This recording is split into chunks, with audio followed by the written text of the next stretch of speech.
সম্মানিত সভাপতি, প্রধান অতিথি এবং বিশেষ অতিথি, উপস্থিত দর্শকবৃন্দ, আসসালামু আলাইকুম।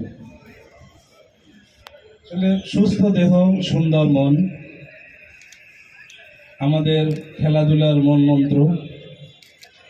কিন্তু বিগত দিনে আমরা এই ফেডারেশনগুলি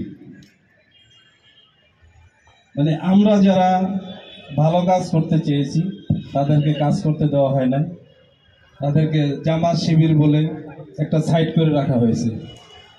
এবং বিগত দিনে আমি কিন্তু কারাতে ফেডারেশনের সাধারণ সম্পাদক পদপ্রার্থী ছিলাম, কিন্তু জোর করে হোক যেভাবে হোক আমাকে নির্বাচন করতে দেওয়া হয় না, বসাই দেওয়া হয়েছে। তাই ইনশাল্লাহ আমাদের এখন সময় এসেছে।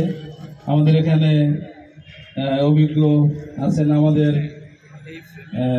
জুডুর একরাম ভাই, এবং এরা দুই ভাই আসলে জুডো করে, একরাম ভাই এবং সেলিম ভাই, যারা এই ক্রীড়াঙ্গনে অনেক দিন যাবৎ বিচরণ করে, আমাদের অনেক সিনিয়র। এখন আমরা আছি ইনশাল্লাহ।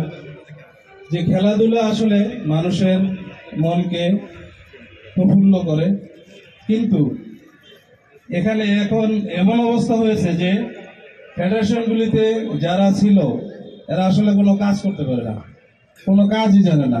যারাই ছিল শুধু এই পার্টিগত দলগত ধান্দাবাজি এরা এগুলি করেছে। তো আশা করি ইনশাল্লাহ আমরা আমাদের কমিটি দেওয়ার কথা, এখনো কমিটি দেয়নি। তো আমি এখানে আমাদের বুলবুল ভাই আছেন, যে শফিক ভাই আছেন এবং কামাল ভাই আছেন। আমি তাদের কাছে বিনীত অনুরোধ করব যে যুব ক্রীড়া মন্ত্রণালয় এবং জাতীয় ক্রীড়া পরিষদের তারা আসলে এই দীর্ঘ সময় নিতেছেন, কি কারণে জানি না, আপনারা একটু ওগুলি দেখবেন। ধন্যবাদ, আসসালামু আলাইকুম।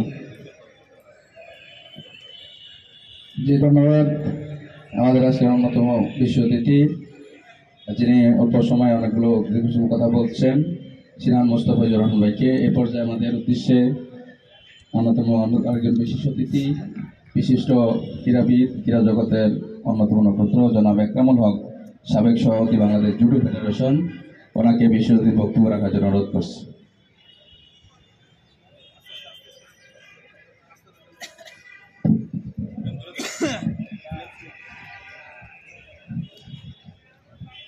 আউযু বিল্লাহি মিনাশ শাইতানির রাজিম। বিসমিল্লাহির রহমানির রহিম।